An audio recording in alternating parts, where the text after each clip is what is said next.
Assalamualaikum warahmatullahi wabarakatuh. Di musim pandemik sekarang ini, rata-rata universiti di Malaysia sedang menjalankan pembelajaran secara atas talian. Agaknya bagaimana perasaan pelajar-pelajar di Malaysia mengikuti kelas secara online?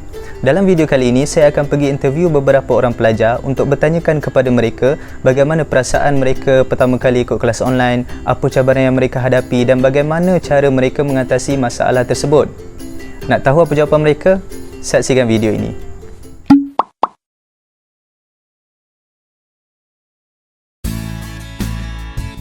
Dalam video ini, saya pergi menemu bual beberapa orang pelajar dari Universiti Kebangsaan Malaysia. Walaupun universiti masih belum dibuka, namun pembelajaran perlu diteruskan seperti biasa. Tetapi kali ini dengan norma yang baharu, iaitu pembelajaran secara atas talian. Muhammad Fadli Abdullah merupakan pelajar ijazah sarjana muda syariah di UKM. Fadli berasal dari negeri Kelantan, tetapi sepanjang pandemik ini, dia menetap di rumah sewanya yang terletak di Kajang, Selangor. Fadli juga bertugas sebagai salah seorang imam di surau tempatnya. Disebabkan kelas hanya dibuat secara online, Fadli mempunyai banyak masa untuk menguruskan suraunya bersama AJK surau yang lain. Apakah perasaan Fadli pertama kali mengikuti kelas online ni? Mari kita dengarkan. Perasaan pertama kali saya masa belajar online dulu ada sedikit gembira sebab dia boleh menyenangkan proses lah dan mempercepatkan proses, tak perlu pergi kelas yang jauh-jauh lah. Antara dugaan ataupun cabaran masa belajar online ni biasa yang kita lalui adalah masalah internet lah. Kalau di kampung mungkin ada masalah sikit lah.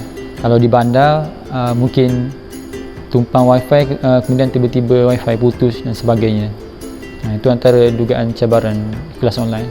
Kalau sudut keselesaan, dia bergantung kepada situasi kita ke lah, dan peralatan kita guna peralatan apa. Contoh macam kalau phone atau laptop tu dia tak berapa baik, macam selalu lag je, tu mungkin tak selesa lah. Internet apa sekali, yang online ni kita main ada laptop je, akan kuranglah semangat lama-lama sikit. Kecuali orang yang ada kekuatan mental, fizikal yang kuat lah, dan semangat nak belajar tu insyaAllah boleh kekal sampai akhir. Untuk assignment, dia boleh cari secara online lah kebanyakannya, walaupun ada juga rujukan yang perlu pergi cari buku di maktabah, tapi ada juga artikel-artikel dan buku boleh cari secara online. Mungkin ada juga sekarang fakulti ni dia kena pergi maktabah, yang tu mungkin susah untuk dia lah nak cari secara online. Antara masalah-masalah online tu berkenaan dengan respon daripada grup ahli lah, ataupun rakan sekerja dalam program dan kelas dan sebagainya. Yang tu nak tak nak ketua kumpulan kena follow up lah. Kalau tak reply langsung, kena call dan sebagainya, tanya masalah dan sebagainya. Mungkin biasanya ada masalah internet dan sebagainya, tu kena fahami lah oleh ahli kumpulan. Itu antara masalah untuk assignment lah. Awalnya kurang sikit, tapi lama-lama tu dah boleh adapt lah. Seterusnya, saya pergi menemu bual seorang lagi pelajar ijazah sarjana muda dari Universiti Kebangsaan Malaysia.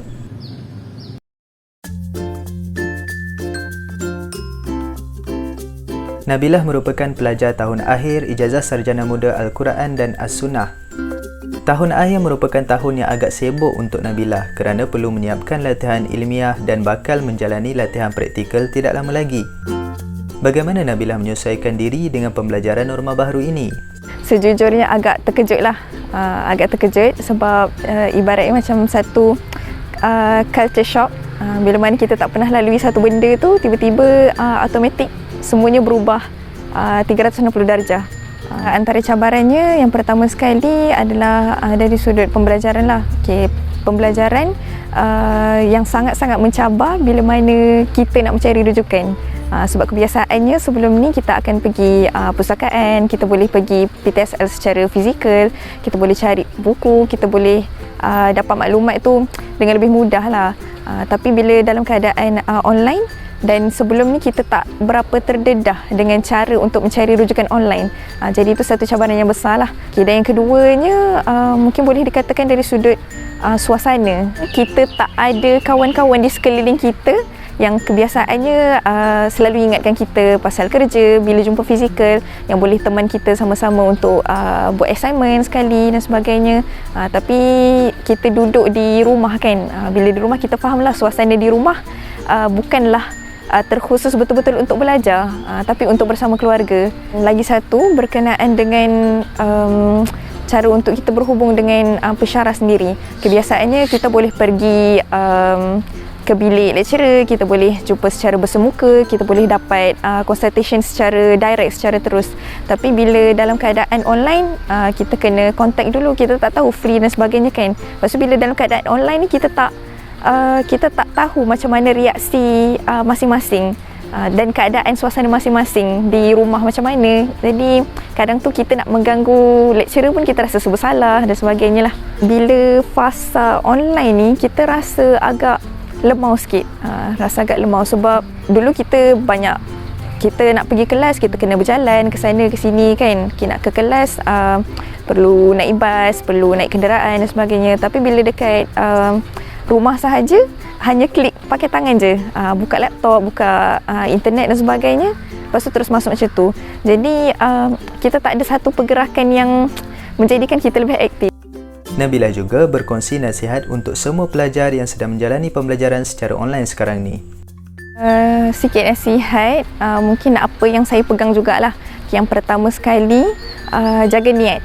Jaga niat, tahu matlamat dan tahu tujuan. Kita belajar sebab apa? Jadi benda tu yang akan mendorong kita dan mengekalkan kita di atas medan perjuangan belajar ni lah. So kalau kita tak ada benda tu, kita tak ada matlamat, kita tak ada tujuan, kita akan mudah goyah. Yang kedua, antara cara untuk kita kekal semangat dalam belajar ni, kita kena terkehadapan walaupun dalam online. Contoh, bila mana lecturer ada tanya dekat dalam kelas, dekat dalam kuliah, kita lah kena bergerak untuk menjawab.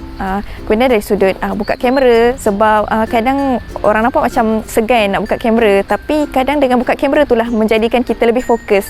Jadi kita lebih fokus, kita dapat lagi banyaklah poin-poin apa yang lecturer sampaikan. Moga dipermudahkan urusan, terus semangat untuk belajar hingga ke akhirnya. Wallahualam. Akhir sekali, saya menemu bual seorang pelajar di peringkat sarjana. Ili Afifah binti Muhaimin, seorang pelajar sarjana bidang dakwah dan kepimpinan Universiti Kebangsaan Malaysia. Sebagai seorang pelajar master yang perlu membuat tesisnya sendiri, pasti susah nak menjalankan kajian dalam masa-masa seperti ini. Bagaimana agaknya perasaan Kak Ili dalam mengikuti pembelajaran online sekarang ni?